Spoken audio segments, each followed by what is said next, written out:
Bienvenue à tous dans le deuxième épisode du podcast du Resell. Aujourd'hui, je suis avec Nicolas. Salut à toi. Salut. Pour vous faire rapidement, Nicolas fait environ 10-15 000 euros par mois avec du fournisseur, aujourd'hui avec du grossiste. Tu en société et pendant le Q4, tu as pu faire à peu près 45 000 euros de chiffre d'affaires. Donc, ouais, attention, on parle bien de chiffre d'affaires là.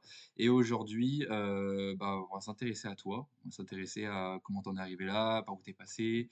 On va parler aussi de pas mal de sujets un peu d'actualité, je sais pas, mais on va parler vraiment de comment tu t'organises, comment ça s'est passé, beaucoup de choses aussi, beaucoup de valeurs qu'on va apporter. Je pense que c'est vraiment le but de ce podcast-là. Donc, en fait, je suis convaincu que si vous écoutez ce podcast-là, vous allez apprendre des choses et ça va vous apporter de la valeur. Normalement, il sera disponible sur Spotify, bon, les plateformes de streaming comme ça, parce qu'on me l'a beaucoup demandé.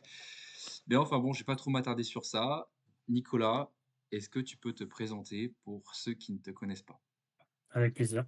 Donc moi, c'est Nicolas, j'ai 22 ans. Ça va faire presque 3 ans que je fais de l'achat-revente sur, Vinted. Bon, j'ai découvert ça un peu comme tout le monde, sur YouTube.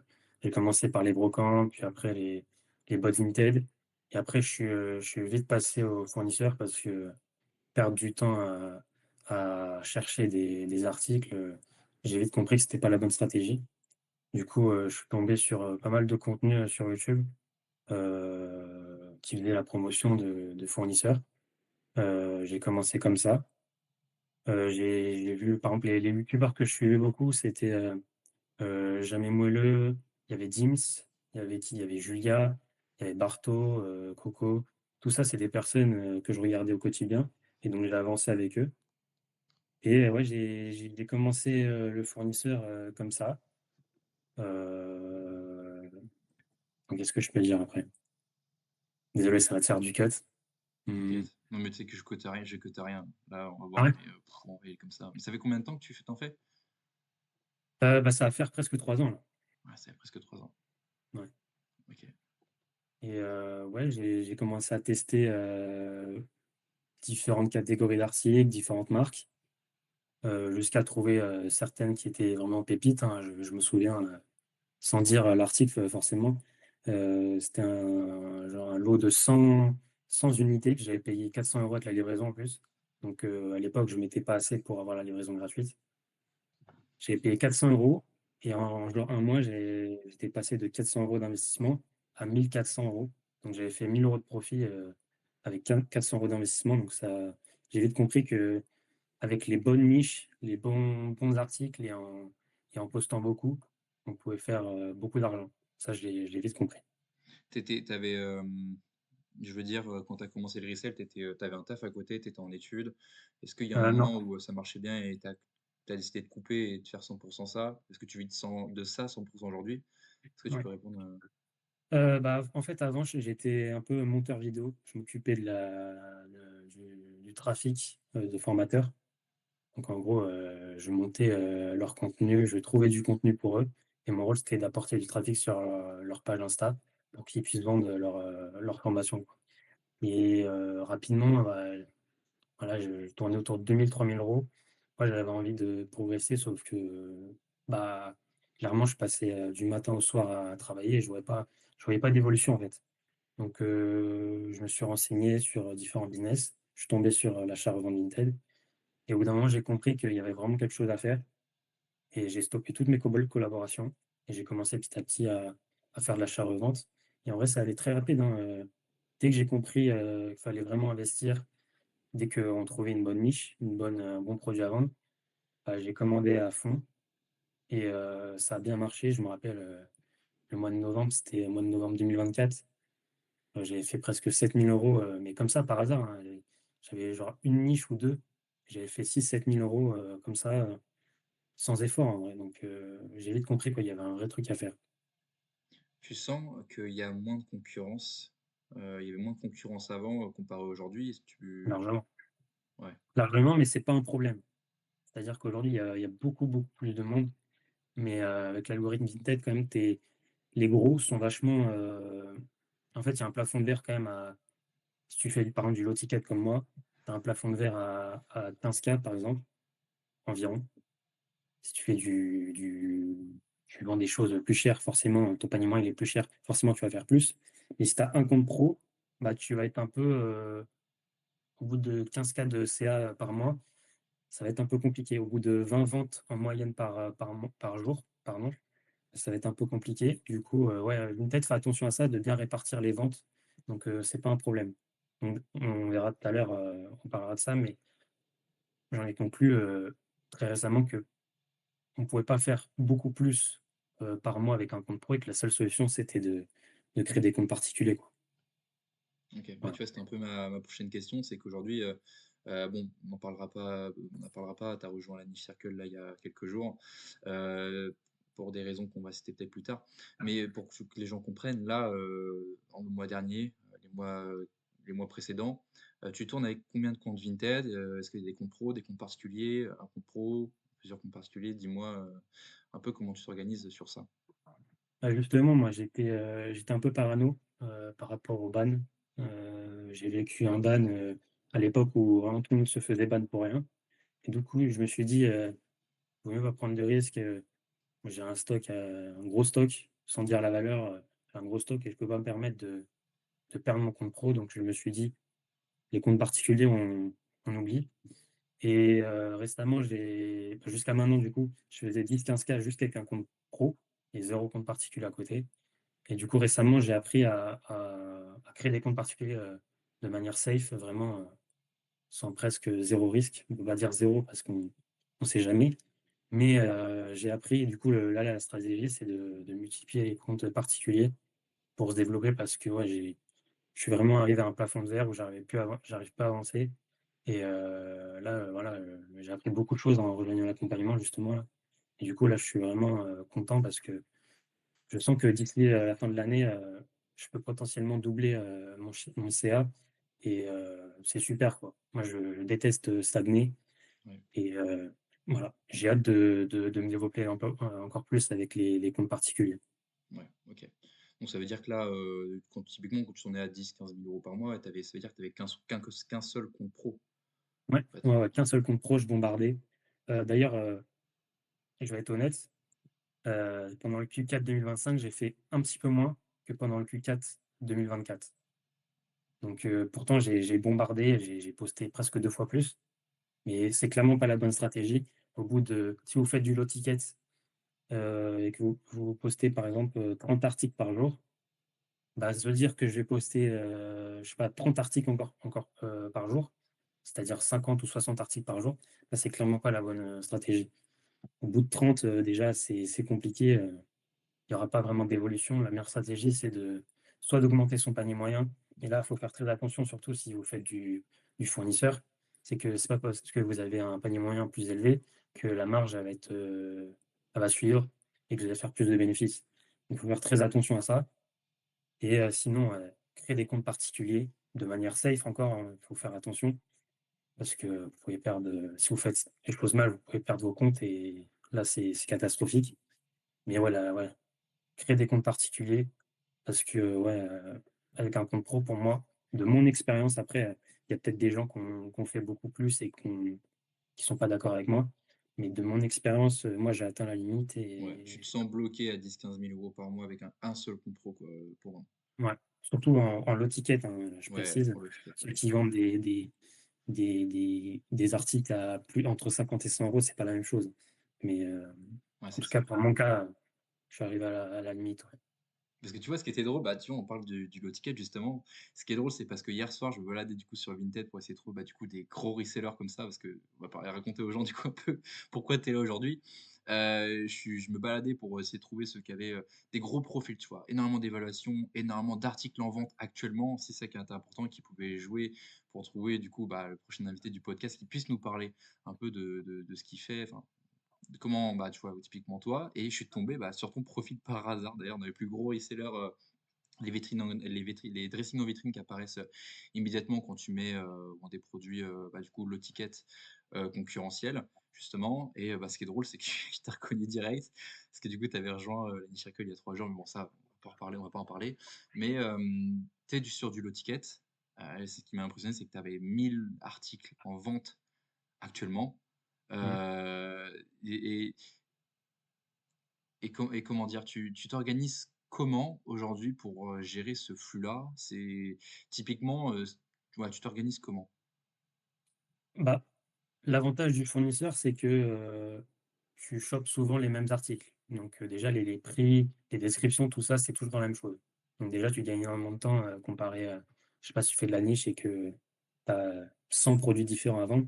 Là, l'avantage, c'est que, allez, tu connais vraiment ton produit par cœur et du coup, c'est assez facile de connaître le prix. Enfin, ça devient mécanique, quoi. Il y a pas beaucoup à réfléchir. Donc le seul truc à faire attention, c'est d'avoir une bonne organisation pour, s'y retrouver quand tu fais les colis. Donc moi, ça passe par, l'étiquetage des étagères, faut que ce soit bien rangé. Comme ça, dès que j'ai des colis à faire, j'ai juste le numéro à trouver dans l'annonce que je mets. Par exemple, si, c'est, le numéro, 150, Ouais, des bah, je mets SKU, quoi. voilà, SKU. Je mets le numéro 150 dans la description, l'étiquette 150 sur l'article et dès que je le vends, bah, je sais que, l'article est sur cette étagère et en très rapidement les colis sont faits, quoi. Ouais. Parce que sinon c'est une galère, moi pendant plus d'1 an et demi, j'avais pas de SKU et des fois, ça m'est arrivé de passer plus d'1 demi-heure pour trouver un vêtement. Voilà, c'est des choses, en 2026, faut plus faire, quoi. Au Ouais. début, tu au début, quand j'ai commencé, il y avait pas d'outils, il y avait pas beaucoup d'informations. Il y en avait quand même, mais il y avait pas beaucoup. Du coup, ça c'était pardonnable, mais aujourd'hui, en 2026, avec toute l'info qu'on a, c'est pas possible d'avoir un stock, à plus de 1000 articles en vente et ne pas avoir de d'SKU. Et tu dis que j'ai 1000 articles en vente, mais dis-toi qu'il y a 2 mois, j'en avais 1 500. Donc, bien sûr, j'ai vendu et j'ai même supprimé un peu d'annonces parce que j'ai remarqué, alors c'est mon ressenti, peut-être c'est pas le ressenti des autres, mais j'ai ressenti que c'était pas super d'avoir, autant d'articles sur un compte pro ou même sur un compte, Vinted et que, c'était mieux de supprimer et de favoriser la rotation et de pas avoir autant d'articles sur un compte Vinted. Peut-être d'autres personnes ont, un ressenti différent, mais moi, c'est ce que j'ai remarqué. Ouais, c'est sûr, avoir des cycles de vente rapides, ça change tout. Rien que pour Ouais. ta trésorerie. Alors toi, j'imagine, tu as de la trésor, mais pour ceux qui, en tout cas, qui commencent ou Ah oui. qui ont pas beaucoup de trésor, là, c'est hyper important d'avoir un roulement de fonds qui est hyper rapide. D'autant plus que sur du grossiste, enfin, dis-moi si je me trompe, hein, mais sur des balles, bah, finalement, ouais, c'est sûr, tu as les premières pièces, les meilleurs qui partent rapidement, mais en fait derrière tu as aussi toutes les boosts, tu as tout le temps du grade C, du grade B, des trucs qui partent pas, des trucs que tu vends même à perte et finalement en fait ce qu'il faut vraiment se rendre compte, c'est que sur une balle, le plus intéressant c'est, le bénéfice entier que tu fais sur la balle entière et pas juste sur quelques pièces, tu vois? Donc c'est-à-dire que sur des balles entières, bah, ouais, il va t'en rester beaucoup, beaucoup de merde, ça va traîner, ça va prendre de la place. Alors ouais, déjà en plus pour faire cette activité-là aujourd'hui, j'imagine que que tu un local, que tu as de l'espace, que avoir autant de pièces à stocker, tu peux nous en dire un peu plus sur ça? Alors moi, j'ai la chance d'avoir, quand même un grand appart, du coup, je peux mettre beaucoup d'étagères. J'ai la chance aussi d'avoir une cave où je peux mettre tout en ballot. Mais ouais, c'est clair qu'avec ce type de volume, déjà les cartons, c'est fini, c'est que du ballot. Parce qu'il faut optimiser la place. C'est pas possible de recevoir une quantité, je sais pas, 1000 articles en carton, ça, c'est impossible. Enfin, c'est possible, mais c'est clairement pas à faire. Donc que du ballot et ouais, péter les ballots que quand, vraiment, il le faut. Parce que si vous pétez du ballot alors qu'il le faut pas, ça vous met un stock, gigantesque, pardon, dans une caisse et ça devient rapidement le bazar. Donc il faut vraiment avoir de l'organisation, et mettre les articles, casser les balles au bon moment et pas, par exemple, pas casser je sais pas, des articles d'été en décembre ou en janvier parce que sinon ça devient le bordel. Ouais, tout à fait. Tout à l'heure, tu disais que, c'est un risque d'avoir autant d'articles en vente sur, ton dressing, parce que bon, tout le monde le sait, hein, sur avec Vinted, on marche un peu sur des œufs, un bannissement, c'est vite arrivé et bah, voilà, 1000 articles comme ça en vente, 1 500, bah, ça tombe si tu te fais ban, ça tombe à l'eau et tu peux plus le vendre pendant des moments. Je sais pas, je t'en avais parlé, hein, mais sur Control Resell, on a la possibilité maintenant de pouvoir transférer, toutes les annonces d'un seul compte vers un autre. Et Ouais, donc ça, ça c'est j'ai une appris, ouais. fonctionnalité, il y en a pas beaucoup qui connaissent aujourd'hui, mais ça peut clairement vous sauver la vie, donc cette fonctionnalité-là, c'est nouveau, hein, ça existe pas depuis très longtemps, mais avec dans les cas actuels, je pense que c'est primordial de d'avoir ça, en tout cas. Et en parlant de CRM justement, hem, tu c'est vrai que tout à l'heure, tu disais que tu vends souvent les mêmes articles, quasiment tout le temps. Je pense qu'avec enfin, du coup, tu as dû rapidement utiliser des CRM, rien que juste pour les templates, tu vois? Je pense qu'un outil qui peut te servir, qui que tu dois te servir, beaucoup, beaucoup aujourd'hui, tu t'expliqueras dessus, c'est les templates, sur les CRM, de pouvoir dire: «Bah, voilà, cet article-là, je le vends beaucoup», tu t'enregistres ton template et du coup, quand tu publies l'article depuis ton CRM ou depuis une extension, en fait, bah, tu as le template qui s'applique immédiatement et tu gagnes un temps immense, à publier tes annonces, quoi. Alors ça va peut-être t'étonner, mais je fonctionne pas comme ça. Mais bien sûr, maintenant que j'ai appris, je vais le faire. Mais, comment je fonctionne, c'est comme, je poste tout le temps les mêmes articles, je fonctionne par, raccourci. C'est-à-dire que je mets une lettre sur mon clavier et ça me propose directement le texte, en fonction de l'article. Donc du coup, ça va assez vite, même si ça prend du temps, hein, parce que poster, pendant le Q4, je postais entre 40 et 50 articles par jour. Ça prend du temps, même avec des copier-coller, même avec des raccourcis. Donc, ouais, faut vraiment optimiser son temps parce que sinon, si on fait tout à la main, c'est une galère pas possible, c'est juste pas possible. Ouais. Et en parlant de ton temps, en fait, tes journées, genre une journée type chez toi, c'est quoi? Genre tu passes beaucoup de temps, tu travailles, tous les jours, toute la semaine, le dimanche, niveau vie perso, comment tu gères ça? Bah, il y a quand tu fais autant de quantité, jusqu'à pas longtemps, moi je faisais tout seul. C'est-à-dire que toute la matinée, je faisais du repassage et après je passais sur les photos et après fallait poster, enfin les fallait déposer les colis, en point relais. Donc, quand tu fais autant de quantité, ça te prend quand même, énormément de temps. Moi, je passais mes journées à travailler, il y a pas de solution miracle. Au bout d'un moment, si tu veux avancer, il faut déléguer et donc, récemment, moi, j'ai délégué le repassage et voilà, je vois vite, très vite la différence.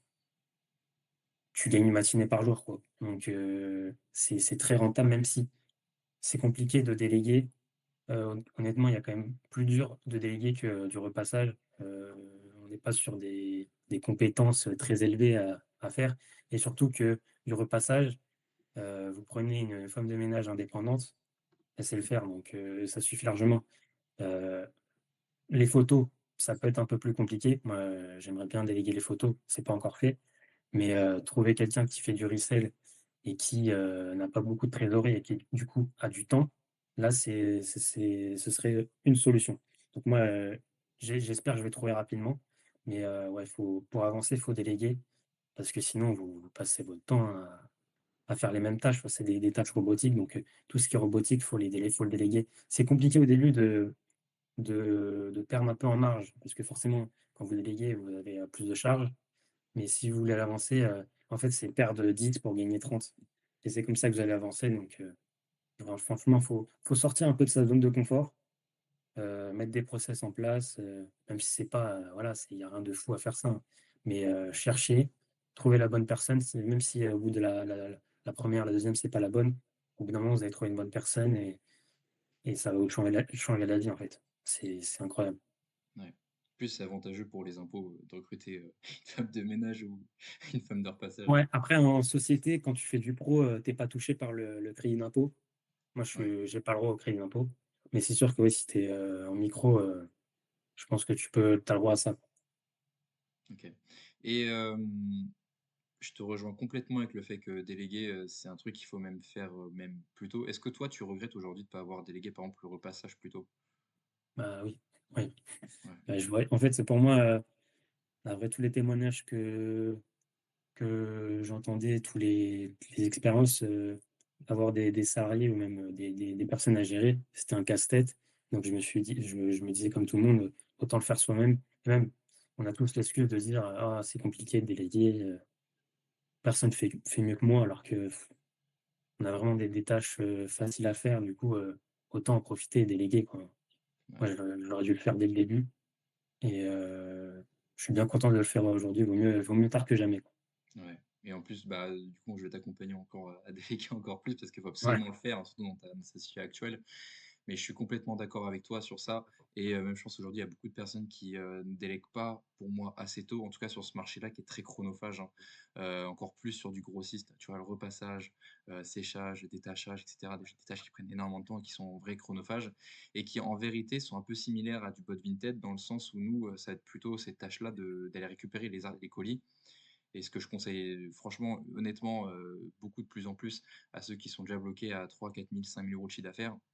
À partir de là, je pense que c'est le meilleur moment déjà pour commencer à recruter un prestataire qui va juste chercher les colis parce que ça, c'est une tâche où, au fait, tu as aucune valeur ajoutée en soi.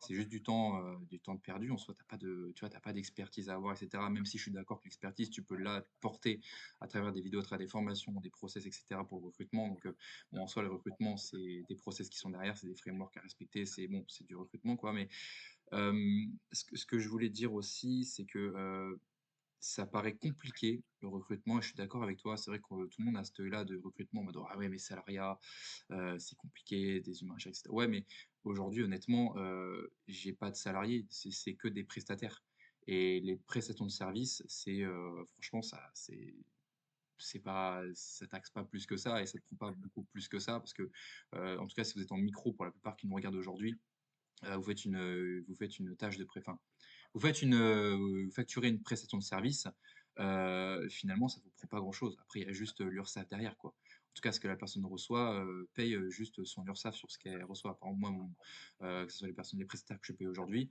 je leur envoie l'argent et en fait, ils ont finalement juste à déclarer cet argent-là, prestation de service et la l'URSSAF, du coup, prend à peu près 20, c'est ça, sur la prestation de service.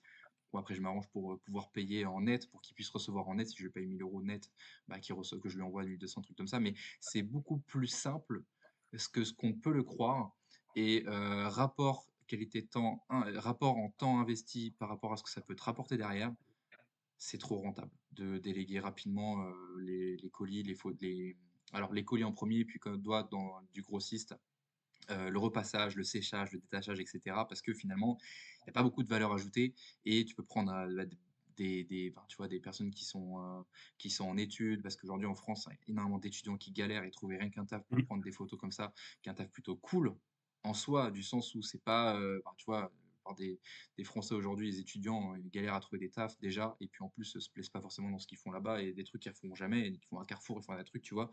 Donc finalement, en fait, vous avez tout avantage à faire ça et finalement, en fait, vous n'avez pas le temps payé par rapport à ce que vous allez gagner derrière, parce que vous allez plutôt vous concentrer sur vos leviers et d'ailleurs, c'était la prochaine question que j'avais à te poser. C'est quoi pour toi, ton 80-20 aujourd'hui? Du sens où, tu sais, on parle souvent de la loi de Pareto, 80 de tes actions apportent 80 des résultats, donc on parle vraiment des actions leviers. Chez toi, qu'est-ce que tu estimes être tes actions leviers? Mon principal levier que j'ai actuellement, c'est clairement, développer des comptes particuliers. C'est vraiment ça qui va me permettre de scaler. Après, moi, j'ai vite compris que plus tu fais de quantité en fournisseur, plus tu vas vendre. Donc, clairement, passer du temps à copier, des articles sur un bot, en fait, c'est du temps que tu vas perdre, à pas repasser, prendre en photo et poster, sur LinkedIn. Donc si tu délègues, tu fais pas le repassage, donc ça te fait encore plus gagner du temps. C'est du temps que tu vas pouvoir, je sais pas, poster encore plus. Mais, c'est clairement, ouais, mon plus gros levier pour moi, qui va me permettre de gagner, plus, c'est, développer, une armée de comptes particuliers et d'arrêter de poster 50 articles, sur un compte pro, quoi. Ça a pas de sens. Ah ouais, d'accord, je pensais pas que ça allait être ça ton plus gros levier. Après là, du coup, on a vite, tergiversé vers du bot Vinted, mais si on en revient du coup aux grossistes, aux fournisseurs, là des derniers mois, sur les derniers mois, c'est quoi tes vraiment pour toi tes leviers? C'est-à-dire les tâches où tu estimes avoir le plus de valeur ajoutée, où tu t'estimes le moins remplaçable? Ah d'accord. Hem, Honnêtement, Vinted, c'est un business hyper simple, donc je vois pas en quoi, tout ce que je fais ne pourrait pas être délégable, en fait. À part, par exemple, là, je vais quand même, me lancer dans la niche avec toi, dans les articles de niche. Donc, avoir des compétences pour savoir ce qui se vend et ce qui se vend pas, savoir connaître des niches, avoir des fournisseurs, ça OK. Mais sinon tout le reste, c'est délégable, il y a rien de fou à faire ce que je fais, en fait. Je suis pas plus intelligent que quelqu'un d'autre. Vinted, c'est un business très simple, mais en vrai, la plupart des gens qui font pas, je sais pas 10 000 € par mois avec un compte Vinted, c'est soit parce qu'ils ont pas de trésor, soit ils ont pas les bons fournisseurs, ou soit ils investissent pas assez de temps, dans cette activité. C'est aussi simple que ça. C'est quoi les cap Et le fait aussi, pardon, de développer la niche, ça va me permettre de gagner beaucoup plus d'argent, quoi, parce que je pars vraiment de zéro de la niche. Donc, développer un peu plus le côté fournisseur et partir des euros, du côté de la niche, ça va me permettre de gagner beaucoup plus d'argent, quoi. OK. Et c'est quoi les KPI que tu regardes le plus? Les KPI vraiment Mmh. principales? Honnêtement, je regarde pas trop ça puisque moi je vends tout le temps la même chose. Moi quand je regarde je vais voir mon fournisseur, c'est tout le temps la même chose, c'est tout le temps quasiment les mêmes prix. Donc je sais que moi je dois faire minimum un fois 3 parce que quand je paye la TVA, ça fait un fois 2, ça fait que je marge à 50 plus ou moins et du coup, je sais que j'ai pas besoin de regarder ça, tout le temps, quoi. Le seul truc que je vais regarder, où je vais être, exigeant sur moi-même, c'est vraiment de poster, un nombre d'articles tous les jours. Faut être régulier, quoi. Si un jour vous postez pas et un jour vous postez, 30 articles, ça va pas, en fait. Vous perdez beaucoup de CA comme ça, il y a beaucoup de manque à gagner à pas être régulier sur des comptes, Vinted, quoi. Faut poster en quantité, quoi. OK. Donc, ouais, toi, tu pars du principe, c'est hyper intéressant ce que tu dis là, c'est que en fait, la vente se fait liée à l'achat. Enfin, tu vois, l'achat-revente, en fait, tout se fait à l'achat. C'est à la source, comme tu le dis Ouais. là, c'est que dans tous les cas, tant que tu sais que tu achètes à fois 3, derrière, tu es sur ta rentabilité, tout part du sourcing, quoi. L'argent, tu le fais, quand tu achètes. Il se matérialise bien sûr quand tu le vends, mais c'est à l'achat que tu fais des bonnes affaires. Donc vraiment, faut vraiment regarder ça. Tu regardes ça vraiment une fois, tu regardes tout ce que tu peux, avoir accès comme, article. Tu regardes, si ça remplit les critères du x3. Après, si tu es en micro et que tu payes pas la TVA, ben, c'est beaucoup plus simple, hein. Mais si tu es en société, faut faire gaffe, il faut bien voir que tu fais bien quand même un bon multiple parce que derrière tu as la TVA à payer, tu as l'IS et donc faut faire attention. OK. Tu utilisais quoi comme, automatisation, comme CRM? Donc on va parler vraiment avant de nous rejoindre là, à l'heure actuelle. Pour ceux qui écoutent et qui savent pas forcément ce que c'est des CRM, c'est les outils qui permettent en gros de centraliser plusieurs automatisations ou pouvoir centraliser vos comptes Vinted, gérer votre compta. Par exemple, aujourd'hui, Contrôler Cell, que j'ai souvent l'habitude de parler dans des vidéos, c'est ce qui permet vraiment de pouvoir centraliser tous vos comptes sur un seul appareil, sur, une seule interface. Donc là, il y en a plusieurs qui existent aujourd'hui. Il y a Control Resell, il y a Vintir qui est en train vraiment de monter en puissance, et qui se développe très, très vite. Et en fait, ça va vous permettre de gagner du temps. Par exemple, un truc tout con, automatisation, la première, vous connectez 3 comptes Vinted au CRM, vous faites des ventes sur chacun des comptes.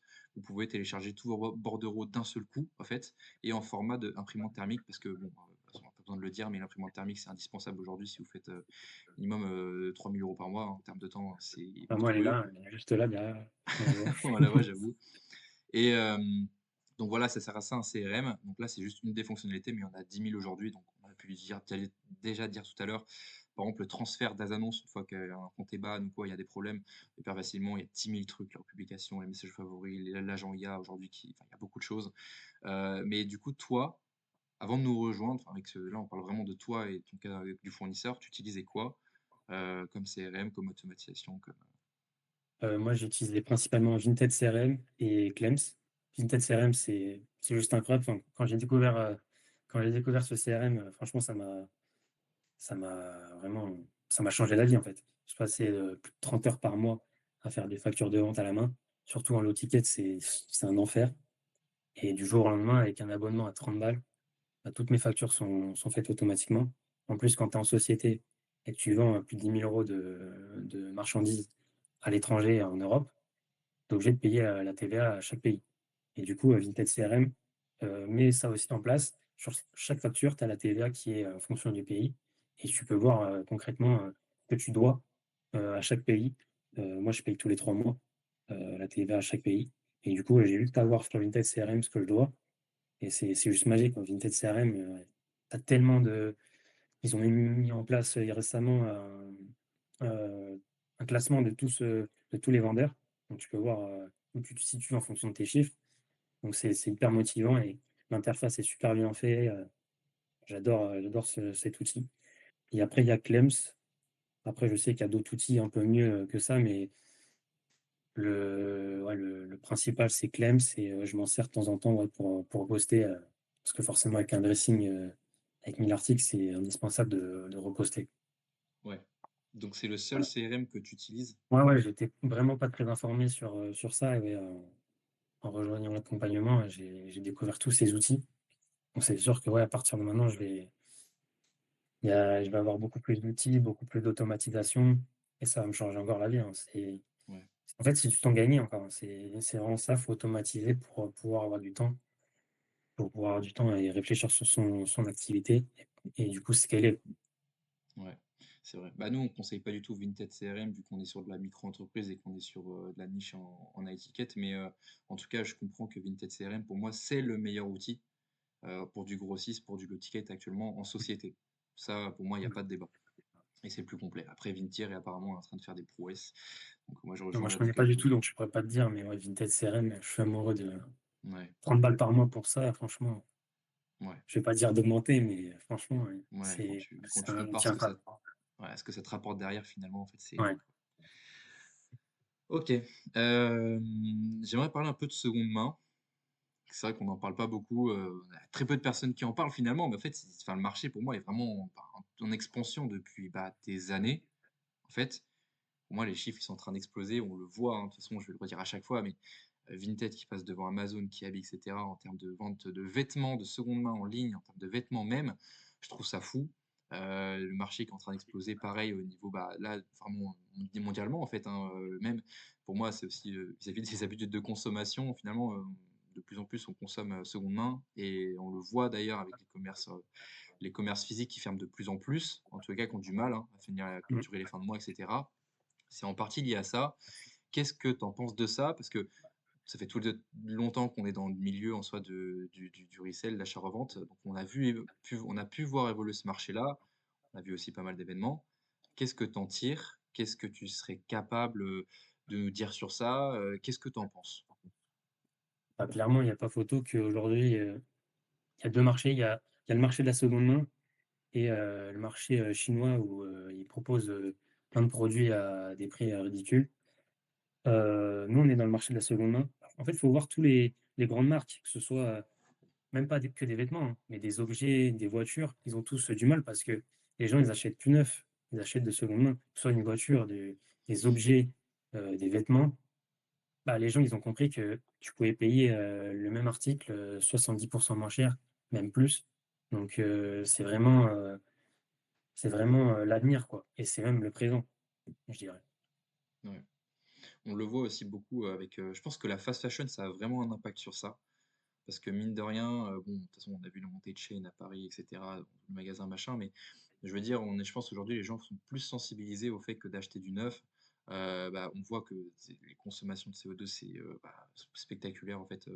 Les litres d'eau dépensés, tous les vêtements qui sont, parce que les tonnes de vêtements jetés, de jeans, etc., dans les pays un peu plus pauvres, etc. Bon, je pense que toutes ces images qui apparaissent aussi sur les réseaux, ça sensibilise. Et ça permet aussi aujourd'hui que, bah, les gens achètent de la seconde main. Mais un gros facteur, moi, je pense vraiment, c'est le budget. Ouais, Le le budget budget. des Français, le budget bah, de ce qui se passe en France. En fait, les personnes, on le voit, les statistiques le montrent, plus en plus de Français ont du mal à finir les fins de mois, et cetera, donc se tournent vers de la seconde main pour pouvoir, acheter leurs vêtements pas chers. Et en fait, Mmh. bah, en soi, nous, on est les premiers à en profiter finalement de cette, comment, habitude de consommation. OK. Et est-ce que toi, tu vois des limites sur ce marché-là? Sur la seconde main? Ouais, Mmh, bah, sur la seconde main en particulier, non. En tout cas, sur Vinted, bah, j'ai parlé des limites de l'algorithme par rapport au compte pro où tu es limité en termes de vente. Parce que sinon, s'il y avait pas de limite en termes d'algorithme, bah, ça ferait longtemps qu'il y aurait des mecs, qui fassent, 50 000 € juste avec un compte. Enfin, il y a des gens qui font 50 000. Moi je les connais pas, mais il y en a et ils font ça avec, je sais pas combien de comptes. ouais, Donc pour moi les limites, c'est par rapport à Vinted et l'algo. Même si, en soi, il y a un sens puisque si tu inondes le marché forcément, au bout d'un moment le marché il se casse la gueule. On l'a vu sur plein de niches, Ralph Lauren, soit des torsadés ou des Alpha-Zip, ça s'est cassé la gueule, c'est normal, tu vois? Au bout d'un moment, quand l'offre, elle devient gigantesque par rapport à la demande, c'est normal que le marché se casse la gueule, donc ça peut se comprendre, le choix de Vinted d'avoir un algorithme qui donne des plafonds aux vendeurs pro, quoi. ouais. C'est vrai que putain, ça, on n'en parle pas, hein, mais la casse-gueule totale du Ralph Lauren, ça, par contre, tous les ans, il y a eu des baisses. Tous les ans, il y a eu des grosses baisses sur les prix. Ouais. L'époque où je vendais, moi, je me rappelle mes zips Ralph Lauren, je les vendais 110, 120 euros, quoi. À l'époque, putain, ça avait rien à voir. Tu sais, acheter 10 euros, 15 euros sur le bot. Aujourd'hui, c'est plus ça du tout. C'est plus ça du tout, ça continue à baisser. Puis là, bah, encore, bah, franchement, la cause majeure, c'est la contrefaçon. Ça, tout le monde le sait, mais ça a pulvérisé, ouais, Ralph Lauren, etc. D'ailleurs, ce que j'appelle pas niche, parce que je t'ai entendu dire niche sur ça, mais j'essaie Oui, vraiment je veux dire, de en fait, faire la niche, je différence. veux dire des marques, quoi, Ouais, je veux dire, la marque que tu choisis. C'est pas ouais, des niches, ouais, c'est. ouais, Ouais. c'est ça. Non, parce que franchement, j'entends parler tout le temps de niche, niche, niche, et les gens, ils emploient Levi's, ils emploient Oui, Patagonia, c'est ils sûr que quand emploient. c'est du bot et que tu fais de la niche, vraiment des trucs qui sont pas du tout connus, où tu es quasiment le seul à vendre ça, oui, ça, c'est de la niche, c'est vrai. Ouais, Et ouais, on a tendance à utiliser le mot niche ouais, alors pour que tout, ça. au fait. Voilà, Mais en fait, pour ceux qui s'y connaissent pas forcément, en fait, ils sont il faut perdus. faire Ils se attention. disent, mais attends, mais une niche, c'est quoi, en fait, tu vois? Mm. Donc, Ouais. ouais, c'est pour ça que j'essaie de faire plus attention à ça, parce que finalement, bah, il y a un amalgame qui se fait, il y a une incompréhension, et bah, les gens sont un peu plus perdus sur ça. Donc, c'est pour ça. Ok, et est-ce que toi, il y a des anecdotes qui t'ont marqué, là, du coup, ces dernières années, cette année? Ouais, c'était des trucs à nous raconter, des trucs un peu croustillants, des Mm. trucs. Alors, ouais, c'était une commande que j'avais fait auprès d'un revendeur. Et du coup, il m'a envoyé tout son stock via Mondial Relais, dans des cartons. Il y a plus de presque 20 cartons, des gros cartons remplis bah, d'un article en particulier. Donc il y avait, je sais pas, un peu plus de 5 000 euros pardon, d'investissement et à la revente, c'était 15 000. Et les cartons étaient beaucoup trop gros et du coup, aucun port relais voulait les accepter. Et les cartons, ils se baladaient. Tu avais 15 000 euros en fait à moi. Ils se baladaient un peu partout. Ça a duré 2 mois. Du coup, c'était un peu stressant parce que forcément, c'est de la trésorerie, hein, et c'est un énorme manque à gagner, hein. Et ta thune qui se balade, quoi. Ouais, j'ai fini par les récupérer, mais ouais, je te dis pas l'état des cartons à la fin, comment ils étaient, mais ouais, c'est une belle anecdote, ouais. Ok. C'était quoi ta plus grosse perte? Ma plus grosse perte, peut-être, c'est pas une énorme perte. Enfin, si, c'est quand même, c'est genre un peu plus de 1000 balles. Il y a peut-être plus, mais je sais pas. En tout cas, ce que je pense actuellement, c'est une perte de un peu plus de 1000 balles, que j'avais reçu quasiment que du fake. Et du coup, bah, tu peux pas revendre du fake, quoi. Même encore si c'est du grade B, tu peux limiter la perte, bien que ce sera une énorme perte de temps. Quand c'est du fake, il n'y a rien à faire, quoi. Autant, vaut mieux passer à autre chose, parce que tu vas perdre plus de temps à revendre du fake. Déjà, c'est compliqué. Et c'est pas, voilà, Bah, tu le revends je pas, tout conseille à simplement. personne. Je conseille à personne de revendre du fake, surtout quand t'es pro. Vaut mieux passer à autre chose et accepter la perte et pour passer à autre chose, quoi, pour gagner plus par la suite, quoi, parce que ça va être une merde pas possible à vendre. Et voilà. Moi, c'était une des plus grosses merdes qui m'est arrivée. Ouais. Ouais, d'accord. Ouais, le fake, dans tous les cas, c'est pas skill. Faut arrêter le fake, et ça Ouais. a pourri le marché. Ils sont partis à cause de ça qu'aujourd'hui, que Ralph Lauren, voilà, vous faites allumer sur les prix qu'on vend pas à la même époque qu'avant, ok? Et tu aurais un conseil à donner pour trouver un bon grossiste aujourd'hui pour pas se faire avoir? Comment tu repères les arnaques? Mhm. Comment tu repères les bons grossistes? Ah, déjà, il faut savoir quoi vendre. Déjà, il faut tester ce qu'ils ont et ce qu'ils ne vendent pas avant de commander. Parce que si tu commandes des choses alors que tu sais même pas si ça se vend, tu vas perdre un argent monstre. Donc, pour moi, il faut tester sur des bots. Tu testes des. Aujourd'hui, c'est quand même assez facile de voir ce qui se vend parce que tout le monde partage à peu près les marques qui se vendent le plus. Donc, c'est assez facile. Mais tester quand même soi-même, c'est bien. Après, ça se fait avec le temps. Aujourd'hui, il y a quand même énormément de fournisseurs. Quand j'ai commencé, tu n'avais que 2 fournisseurs publics, trois. En tout cas, d'après mes infos. Tu avais Sayet, tu avais Supply. C'était les gros publics. Et tu avais quand même peu de resellers qui avaient des fournisseurs privés, quoi. Donc aujourd'hui, il y a quand même beaucoup plus. Donc je trouve c'est plus simple. Il faut faire, ouais, faut aller petit à petit, il faut tester le fournisseur, il faut commander des petites quantités, voir la qualité. Il faut surtout faire attention, c'est pas vraiment une arnaque, mais les fournisseurs le font de plus en plus. C'est qu'ils, forcément, nous, en tant que reseller, on veut des prix bas et ces fournisseurs vont accepter ces prix bas, mais du coup, ils vont augmenter le taux de grade B, grade C. Ça, il faut faire très, très, très attention. Aujourd'hui, c'est beaucoup de fournisseurs font ça. Après, trouver, en soi un conseil, faut tester, quoi. Il y a pas de solution miracle, quoi. Tester, faire bien attention que le fournisseur, il est clean, il est en Europe, il importe, bien, il facture de la TVA, enfin, ça, c'est la base et il faut tester. Au bout d'un moment, vous trouverez un bon fournisseur, ouais. OK. Et en termes de stratégie, parce que je sais que, enfin, j'ai fait aussi, hein, mais sur du grossiste, il y a plusieurs stratégies. C'est qu'il y en a qui préfèrent faire des commandes pas cher du tout, tu vois? Vraiment qui a gagné un € par pièce, 2 € par pièce. Du coup, bah, faire des grosses commandes comme ça et attendre des fois 2 3 mois le temps de les recevoir parce que ça, c'est un truc aussi, il faut qu'on en parle, c'est que putain, au niveau de quand vous avez pas beaucoup de trésorerie, mais n'allez pas Ouais, geler votre argent pendant des mois sur un stock qui va arriver, on sait pas quand, tu vois? Parce qu'en soi, c'est bien quand vous avez beaucoup de trésorerie, quand vous faites beaucoup de stocks, de commander chez ces grossistes-là qui arrivent, du coup 2 3 mois après parce que forcément tu gagnes 1 2 € par pièce sur des commandes à 10 000 €, 20 000 € et cetera, bah, tu tires ton avantage. Mais il y a plusieurs stratégies, aussi de pouvoir, bah, tu vois, peut-être payer un peu plus cher, mais dans ce cas-là, la recevoir plus rapidement, pardon. La stratégie de, ouais, recevoir rapidement, même si le grade n'est pas là, mais payer moins cher. Ou alors stratégie de, tu sais, dans ce cas-là, arrive que ça arrive vite et qu'il y a que de la bonne qualité, mais que ce soit plus cher. Toi, tu te positionnes sur quelle stratégie et tu conseillerais quoi?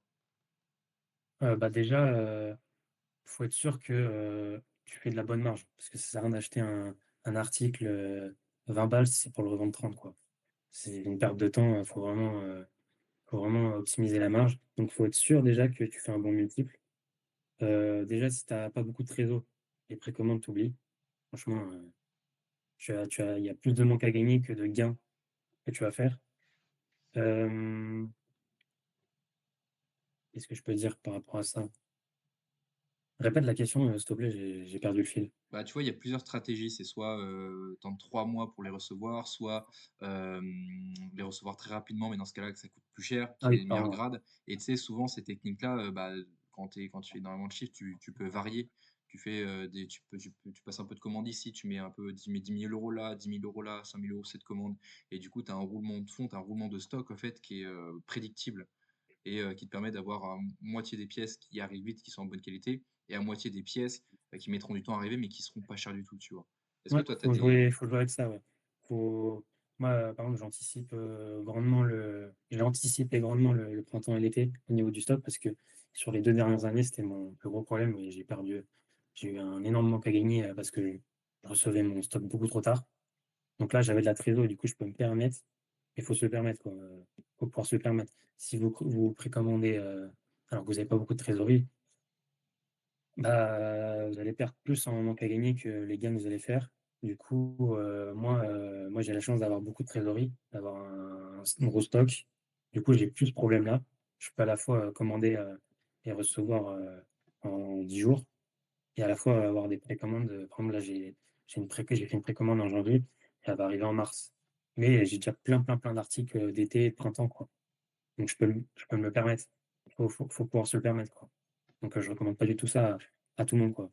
Le Pour la majorité des gens, le but, c'est d'avoir les pièces le plus rapidement possible, de les vendre le plus rapidement possible, de payer des fois presque, vaut mieux payer un peu plus cher et vendre, rapidement que, payer moins cher et le recevoir dans 1 mois et demi et avoir une qualité, moins bonne, quoi.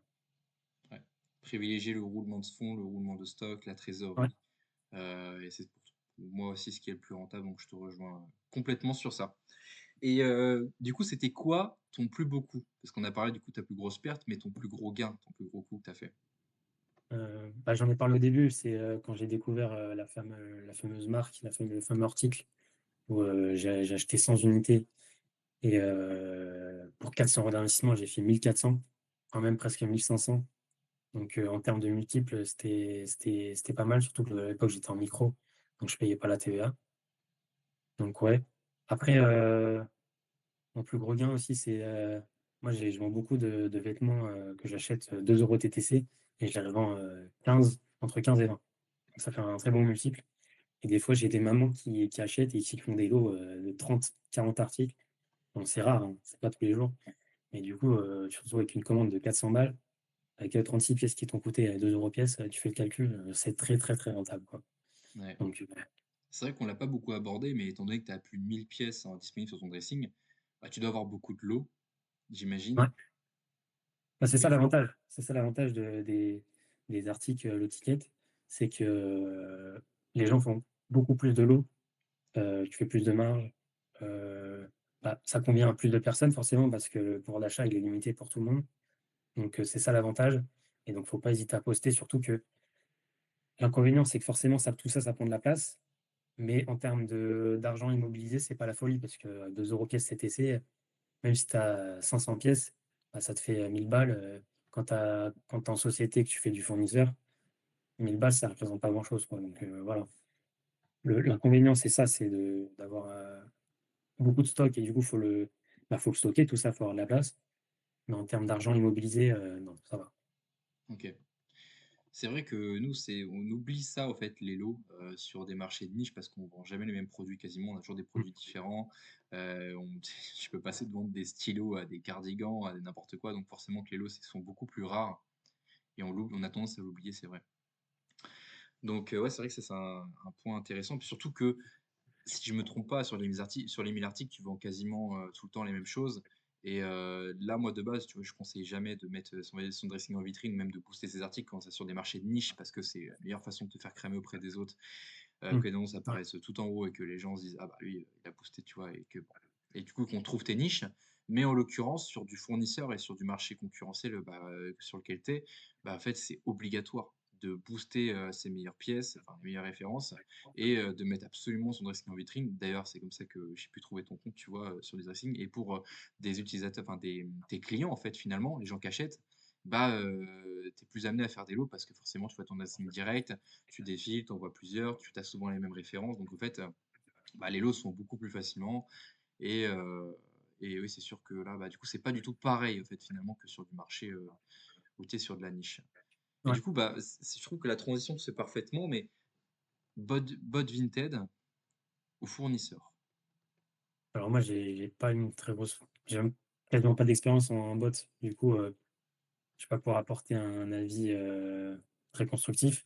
Mais, en soi, aujourd'hui, quand je vois le potentiel de la niche, de ce qu'on peut trouver, de ce qu'on peut vendre sur Vinted et que les multiples qu'on peut faire par rapport,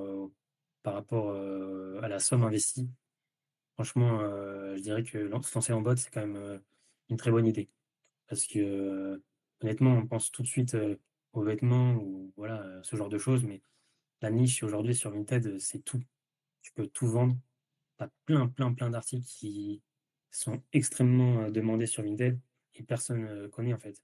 Et du coup, tu es tout seul à vendre ça. Tu peux faire des grosses marges et pour, la majorité des gens, ils ont pas un grand espace. Ils peuvent pas stocker des ballots, comme ça, dans leur appartement. Donc la niche, c'est parfait parce que tu te retrouves avec, je sais pas, 100 ventes par mois et encore, c'est beaucoup. Tu peux faire des très, très gros chiffres. Tu peux vendre un article à 200 €. Avec une vente, tu as fait 200 € de chiffre d'affaires, quoi. Alors qu'un fournisseur, ça existe pas ça. Mm. Donc, je dirais actuellement plutôt bot, même si le fournisseur marche, hein, et je suis en fourni, hein. Mais, si je partais de zéro aujourd'hui, sûrement que, je partirais sur du bot, honnêtement. Et d'ailleurs, c'est pas pour rien que je commence à vouloir faire de la niche aujourd'hui, quoi. Ouais, C'est qu'il y a un potentiel de fou, quoi. ok, d'accord. Et c'est vrai qu'il y a plusieurs moyens aujourd'hui. C'est vrai que c'est intéressant d'en parler ça, mais il y a plusieurs moyens de se sourcer aujourd'hui et de vendre. On entend parler, tu vois, des brocantes. Enfin, c'est pas on entend parler, c'est que ça existe, ça a toujours existé. On en a fait tous les deux, je pense, tu vois. De la brocante, du bot Vinted, du grossiste. Qu'est-ce qu'il y a d'autre aussi pour sourcer? Il y a quoi d'autre aussi? Bot Vinted. Bon, bah après, ouais, il y a se sourcer à la main sur du bot Vinted, il y a faire des trucs comme Oui, ça. voilà, Toi, voilà. tu mettrais quoi si tu devrais faire une petite tier list des meilleurs moyens en fait Bah, pour tout sourcer, toi à l'heure actuelle aujourd'hui, tu mettrais quoi dans quel ordre? tout dépend le profil, en fait. Pour moi, c'est clair Pour toi? que pour moi, bah, c'est fournisseur, pour le côté fournisseur et pour, le côté niche, c'est, clairement un bot, tu paramètres des filtres et tu fais de l'autocop, quoi. Après pour quelqu'un qui a pas de budget, qui a un petit budget, faut vraiment, bah, coper à la main pour faire le plus gros multiple possible et du coup, en fait, tout dépend des profils, en fait. Si, tu démarres, ça va être, extérieur de je sais pas, d'une brocante à côté de toi, à côté de chez toi. C'est clairement bien d'aller faire un tour et voir ce que tu peux avoir. Heu, il y a des profils différents, chaque solution est intéressante. Pour moi, ce serait bête aujourd'hui d'aller en brocante ou d'aller, sur mon mode Discord ou, copier des articles, quoi. Ce serait une perte de temps. Donc tout Mmh. dépend en fait du profil. Ouais, c'est vrai que je suis Mais pour d'accord. moi, ouais, c'est fournisseur pour la partie fournisseur et bot, Autocop pour, la partie niche. Mmh. Ouais. C'est vrai que je suis d'accord avec toi. Puis c'est vrai que, bah, t quand tu es dans des grandes villes et cetera, pour moi faire de la brocante, c'est obligatoire quand tu commences parce que, c'est là où en vrai tu arrives, tu prends tes pièces, le jour même tu les postes, ton roulement de fond est juste, incroyable, ta marge est Mmh. incroyable. Donc pour, débuter, pour développer sa trésor, pour moi, il y a rien de mieux. Mais par contre, faut en faire pas longtemps, histoire de vraiment développer cette réseau et partir pour moi directement sur du bot. Parce qu'en fait, il y a rien de plus scalable, enfin, c'est pas ça, mais c'est que c'est pas scalable, au fait, de la friperie, de la brocante et cetera parce que c'est juste, c'est pas scalable. Tu peux pas tout le temps y aller, tu peux pas, faire, des gros volumes à part en y allant tout le temps ou en envoyant même tes mecs pour toi en brocante et encore des fois si tu trouves des choses parce que tu peux perdre Ouais. aussi beaucoup de temps à Moi, trouver je me des choses. souviens des dimanches où je me lève à 6 heures et Ouais, pour rien, en fait. Il y a rien, ouais. il y avait rien. En fait, la brocante, Saint-Marc, il y a 100 exposants, il y a 3 exposants Ouais, et putain, on s'est tous fait niquer, hein, j'ai l'impression, hein. on s'est tous limité, bien sûr. Ah ouais, Mais bon, putain, en c'est comme plus, ça qu'on commence, hein, on commence dans le dur et après, on ouais, s'embourgeoise un petit peu, on fait du bot. Bon, aujourd'hui, c'est quand même compliqué de coper à la main, ouais. Bah, mais surtout que c'est pas ce que je recommande, en fait, de cope à la main. En fait, t'as l'autocop. Pourquoi on irait se casser le cul à cop à la main, à perdre du temps, alors qu'en fait, ouais, on peut activer l'autocop, tu vois?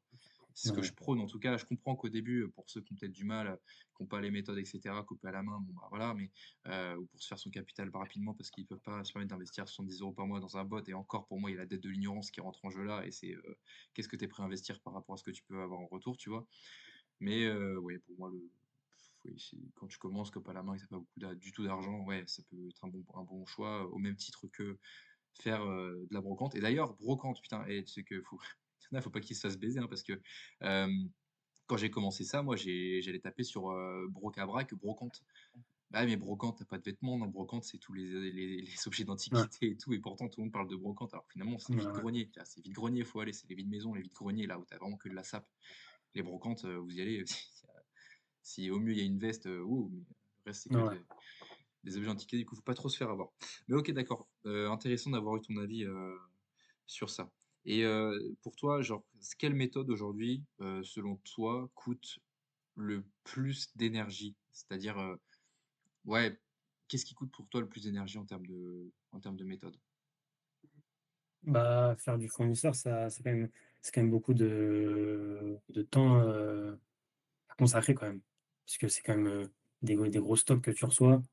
Faut laver, sécher, repasser, prendre en photo, poster, republier.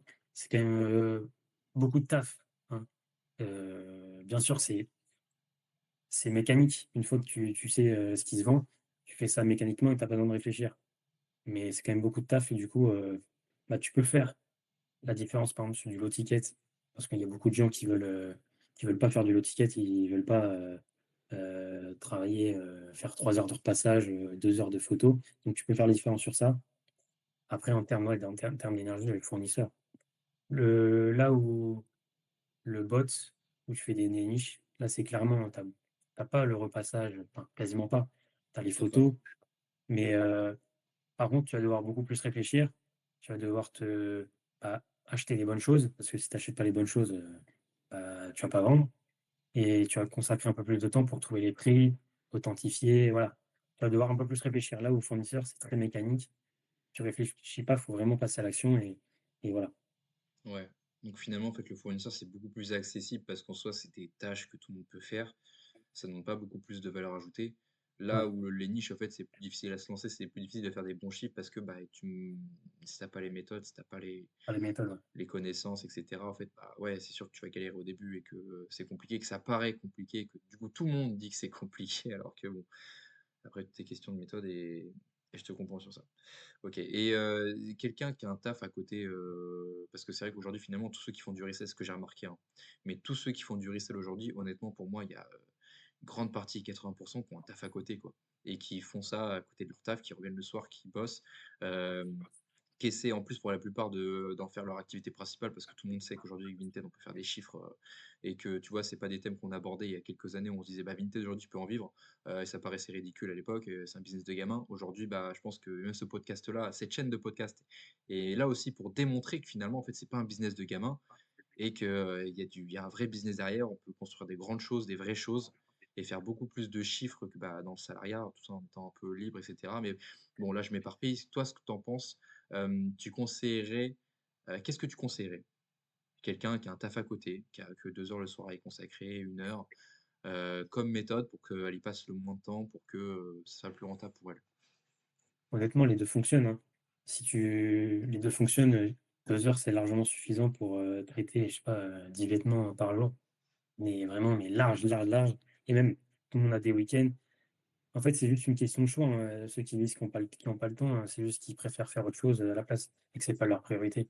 Donc les 2 fonctionnent. Pour moi, les 2 fonctionnent. Tu peux autant, passer tes soirées et ton week-end à faire du repassage, prendre tes photos et du coup tout mettre en brouillon et du coup la semaine poster, petit à petit, que, le soir, aller sur ton bot, rajouter des filtres, voir ce qui peut se vendre, des niches, que les gens connaissent pas et paramétrer ton bot, comme ça. Donc pour moi les deux sont possibles, hein. Ouais, OK. Sauf qu'avec le bot, finalement, si tous les soirs tu remplis des filtres, bah, au bout d'un mois, tu auras moins besoin de le faire et un soir Ouais, tu rentreras, tu auras ton rendement de veille qui sera encore tous les jours il augmente, il augmente, il augmente bien sûr, ouais. et dans un mois finalement tu peux sur ton bot, tu l'actives, bah, tu fais, 400 Ouais, € d'achat. Ouais, tu recommences, tu fais ça encore le mois prochain, dans au bout de 2 mois, bah, tu auras du coup 2 fois plus de filtres donc bah, peut-être ce sera 800 € d'achat et puis après, voilà, c'est ouais. OK, d'accord et bah, du coup cette question-là, moi j'aurais déjà posé. Est-ce qu'il y a un mythe en vrai, dans le Excel, genre un mythe pour toi qui est totalement faux, genre un truc que tu entends souvent et tu te dis, «Ça c'est du bullshit», tu vois? Mmh. En fait, moi ce que je veux dire, c'est il y a rien de c'est que le risque, il est mort. Ça, c'est tout le monde, fait du chiffre. Tu vois des dashboards, impressionnants tous les jours, quoi. Tout le monde fait de l'argent, donc si c'était mort, ça ferait longtemps que ces dashboards n'existeraient plus. Après un mythe en particulier que des je sais pas, des resellers, disent, comme ça non. Comme ça non. Je sais pas toi, tu penses à quoi? C'est vrai que le risque est mort, ça c'est un truc, que qu'on entend souvent, ouais. Après un mythe, ouais, c'est vrai que je suis en train de me dire c'est vrai qu'elle est compliquée cette question-là, mais à la fois elle est intéressante parce que c'est vrai qu'on entend beaucoup de conneries aussi, mais Ouais, il y a un bah, ouais, il y a moi en vrai le premier qui me vient en tête c'est le bot Vinted, c'est pas scalable. Le bot ouais. Vinted, ça marche pas. Le bot Vinted, c'est enfin, tu vois? Toutes ces rumeurs-là parce que finalement ceux qui disent ça, c'est qu'ils ont pas essayé. Et Après moi, ceux qui sont peut-être ce que je bloqués peux aussi à dire, c'est l'époque, que des bots Discord, parce que les bots Discord, c'était ce qui existait il y a 2 ans et peut-être qu'ils ont essayé il y a 2 ans, mais aujourd'hui ça a tellement évolué, il y a tellement de trucs, tellement d'automatisation, tellement de possibilités finalement que c'est impossible moi quand j'entends ça, je deviens fou, tu vois? Je me dis: «Mais vous vous rendez compte qu'il y a un mec là, le mois dernier, qui a fait 50 000 € avec son bot Vinted quoi?» genre, mmh, en margeant sur presque sur du fois bah, du coup sur du fois 2,5, fois 3 mais ouais, je trouve ça fou. ouais et un bon conseil qui peut être un mauvais conseil, c'est d'augmenter son panier moyen, parce que forcément tout le monde veut faire ça et si tu passes dans les marques, que tout le monde, veut vendre, Patagonia, Ralph Lauren, tout ça, honnêtement, tu vas investir 5 fois plus et dans les ventes, ça va pas suivre, en fait. Du coup, c'est bien d'augmenter son panier moyen, mais il faut faire très attention. Moi, je fais du low ticket et ça me va très bien. Mes marges, elles sont c'est là où je fais le plus d'argent. À chaque fois, j'ai voulu faire d'augmenter mon panier moyen en faisant des commandes d'articles un peu plus, qui se vendent plus cher, quoi. Honnêtement, c'était pas un super investissement et ça m'a immobilisé la trésorerie pour rien, quoi. Ouais, parce Donc c'est un que mauvais et un bon conseil à la fois, quoi.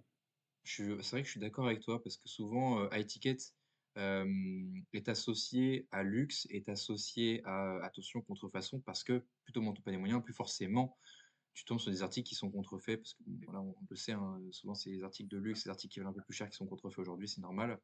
Mais c'est vrai que finalement, ça, c'est un peu une vraie fausse rumeur du côté vrai, du côté faux, pardon, parce que il y a 10 000 niches qui sont high ticket aujourd'hui et que personne ne connaît pas. Et au fait, finalement, faut pas confondre, au fait, se dire high ticket, ah bah, high ticket, facilement, ça va être les doudounes Ralph Lauren, les doudounes CP Company, les pulls CP Company, etc. Qui est, bon, déjà, pour moi, c'est pas high ticket, c'est mid ticket parce que, encore une fois, j'aimerais clarifier ça, mais pour moi, mid ticket, c'est vraiment tout ce qui se situe entre 50 et 150 euros. Et high ticket, 150 euros et plus. Parce que là, je pense qu'on est d'accord, bah, nous qui sommes vraiment sur à panier moyen 135 euros, bah ouais, là on le remarque, il y a des articles qu'on vend 1800, qu'on vend 1000, qu'on vend, tu vois, et là on est sur du high ticket. Donc c'est sûr que quelqu'un qui veut dire high ticket sur un produit à 80 euros, bah nous à côté on est là avec nos articles à Ouais. 1100 euros, 1000 Ouais, c'est euros, où on dit différent bah entre fournisseur et niche. Parce que ouais, ouais, un low ticket, quand tu fais du bot, ça doit être, enfin, quand tu fais de la niche, ça doit être voilà, 80 balles, un truc comme ça, quoi. Alors que quand tu fais du fournisseur, low ticket, c'est genre 20 balles. c'est ça. Ouais, Ça n'a rien à voir. ouais.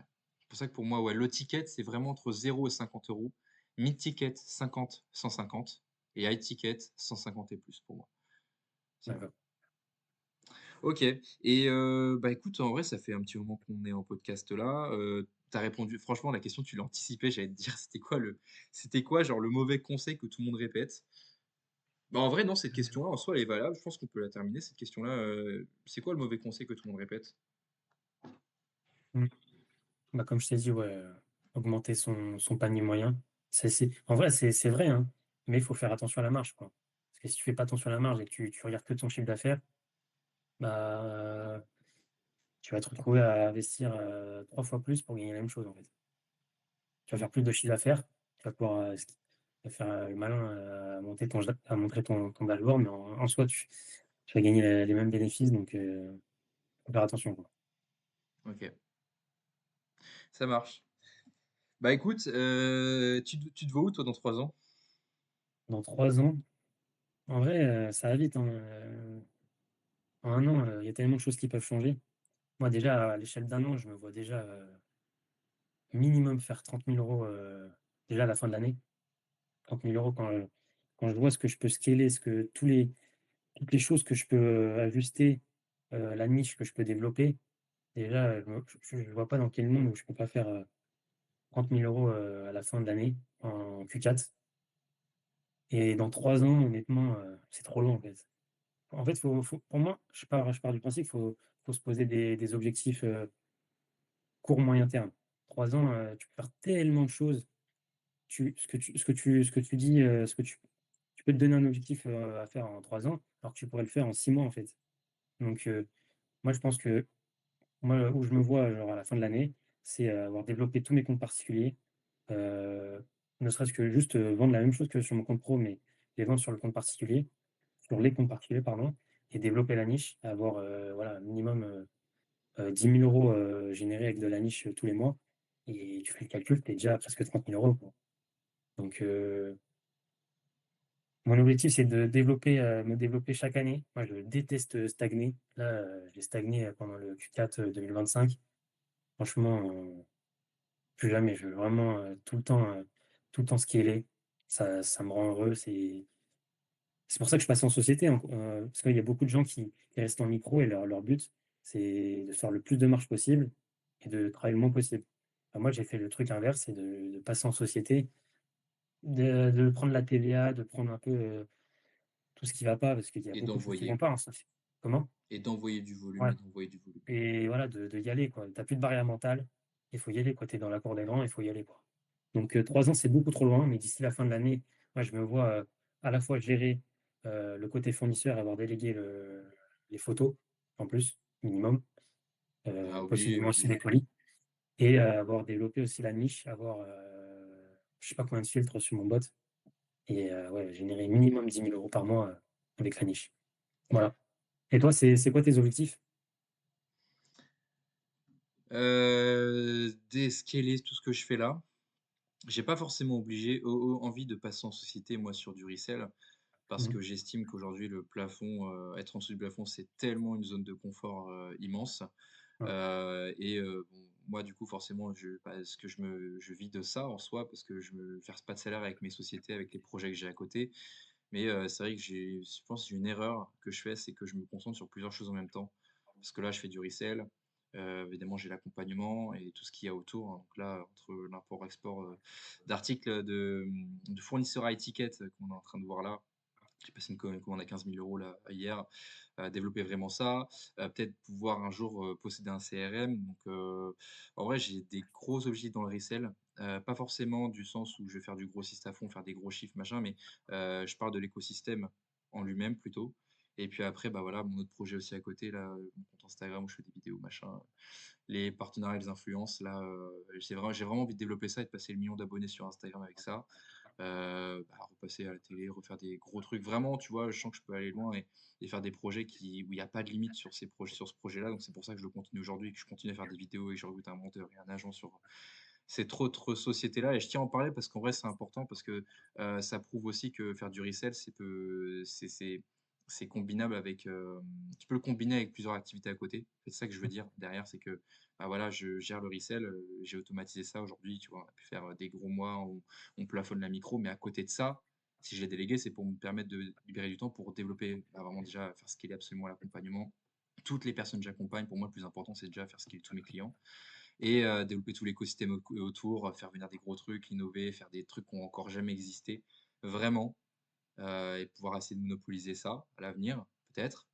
Et puis à côté, bah, voilà, le projet coup de cœur, Not Strangers, mon gros projet sur Insta, développer ça et voir où ça me mène. Ouais. Voilà, on ne sait jamais. J'étais contacté par, Macron, par des personnalités, passage à la télé, tout ça, donc on ne sait pas où ça m'emmène ça. Bah, je sais que là, dans 2 semaines, par exemple, dans un nouveau format, on fait de la vraie caméra cachée, en voiture et caméra avec, vitre teintée. On va essayer de faire des bon, on va essayer de plutôt viser les dizaines de millions de vues, là où on a l'habitude de faire d'habitude juste des millions de vues sur des vidéos là, donc voilà, non, voilà où je sais pas, je me vois pas dans 1 an, je sais pas où, 2 ans, je sais pas où, juste, je développe, je scale, je m'en fais mon appart et je bosse et ça depuis des mois donc Ouais.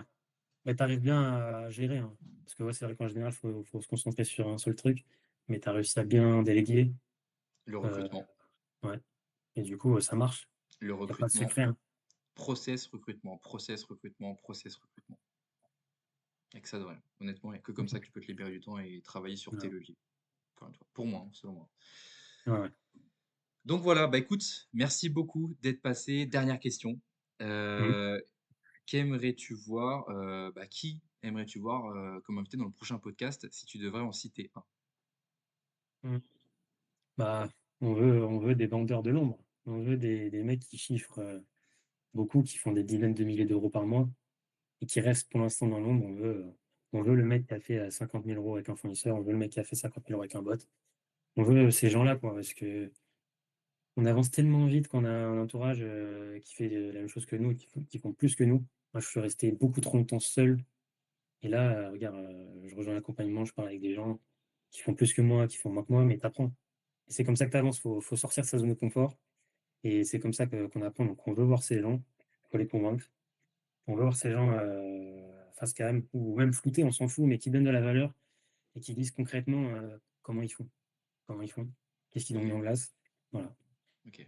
Bon, sans en donner Je trop évidemment, tu vois? Parce que là, tu vas leur faire peur, on va dire: «Ouais, allez, c'est bon, j'arrive, j'ai tout leak tout». C'est pas l'objectif, c'est juste, en tous les cas, d'apporter, bah, c'est sûr, un peu de valeur comme on le fait là, mais pas du coup tout leak et cetera parce que ça peut leur faire peur. Mais tu vois, vraiment le but de cette chaîne, c'est vraiment parce que là, on est au début, on peut en parler et cetera, mais c'est vraiment de, pour moi, démocratiser, qui est pour moi un gros mot, mais l'achat-revente et le resell en soi parce que, aujourd'hui, tout le monde pense que le resell, c'est un business de gamin, que c'est juste prendre un pull, Nike, l'acheter 10 €, le revendre 20 et que finalement ça s'arrête à là et qu'il y a pas des et que bon, ceux qui font 10 000 – 20 000 € par mois, c'est rare, il y en a pas beaucoup. Il y en a plus que vous le pensez. Il y a 10 000 Ouais, possibilités, il y a 10 000 réinsertions en soi, mais c'est con. Mais là, tu vois, par exemple, le prochain podcast, c'était avec Julia dans son shop, qui est passée de simple reselleuse en soi à aujourd'hui gérer ce qu'elle fait, c'est très fort. Et il y a beaucoup de possibilités, il y a beaucoup de business aussi différents en soi qui sont en rapport avec la seconde main et que j'aimerais démocratiser, montrer que c'est possible, montrer qu'on peut faire ci, qu'on peut faire ça, et cetera. Après, chacun apporte la valeur qu'il veut, mais ouais, bien vraiment sûr. montrer ça, démocratiser pour moi c'est le mot, même s'il est un peu fort. Donc voilà, n'ayez pas peur ceux qui se cachent dans l'ombre là, qui écoutent sûrement ces podcasts, mais voilà, si vous passez et même Ouais, flouter, ça peut être super intéressant et ça peut vraiment pour moi faire évoluer le marché, tu vois? Le fait d'apporter de la valeur comme ça et cetera, ça éduque, Donc forcément qu'après, bah, la population, les gens sont plus éduqués, les gens sont plus conscients et peut-être que dans ce cas-là, ça peut bah, des développeurs, tu vois? Les développeurs aujourd'hui, ils sont à la recherche de des business qui sont en évolution, les marchés où il y a de l'argent, il y a beaucoup plus d'argent ou pas et c'est pour ça d'ailleurs que, il y a de plus en plus de développeurs qui viennent sur ce marché-là, nous apporter de nouveaux CRM, nous apporter de nouveaux outils qui nous permettent aujourd'hui de faire des mois à 20 000, 30 000, 50 000 pour certains, alors qu'il y a un mois, il y a un an, 2 ans, on n'en parlait même pas, on n'abordait même pas ces sujets, tu vois? Ouais. Ouais, ouais. Donc voilà l'avantage que j'y vois et puis, bah, merci d'avoir regardé, cet épisode. En tout cas, merci à toi Nicolas d'avoir participé, Avec plaisir. pu apporter de la valeur. C'est vrai que tu as apporté pas mal de valeur et des choses que je pensais pas qu'on allait aborder là, qu'on allait dire, tu vois? Donc voilà, ce podcast sera écoutable normalement sur Spotify, podcast musique, des trucs du genre. Là, j'y connais rien, je vais m'intéresser, on va voir parce que j'ai reçu beaucoup de messages vis-à-vis de ça. N'hésitez pas à mettre en commentaire les personnes que vous voudrez voir dans les prochains podcasts, qui peuvent vous sembler intéressantes, que ça soit sur de la marché de l'horlogerie, du resell de na il y a on parle du resell de vêtements, mais il y a du resell de 10 milliards d'autres choses et on l'a très bien montré, je montre aussi très bien tous les jours avec des niches. Pareil, il y a 10 000 métiers et cetera, rapport avec la seconde main et pour moi, chaque corps a vraiment de la valeur à apporter et peut nous aider aujourd'hui. Donc voilà, n'hésitez pas à l'écrire en commentaire. Sur ce, Nicolas, je te souhaite une bonne soirée. Ouais, Merci toi de nous aussi. avoir écoutés et on se retrouve dans le prochain épisode. Merci à tous.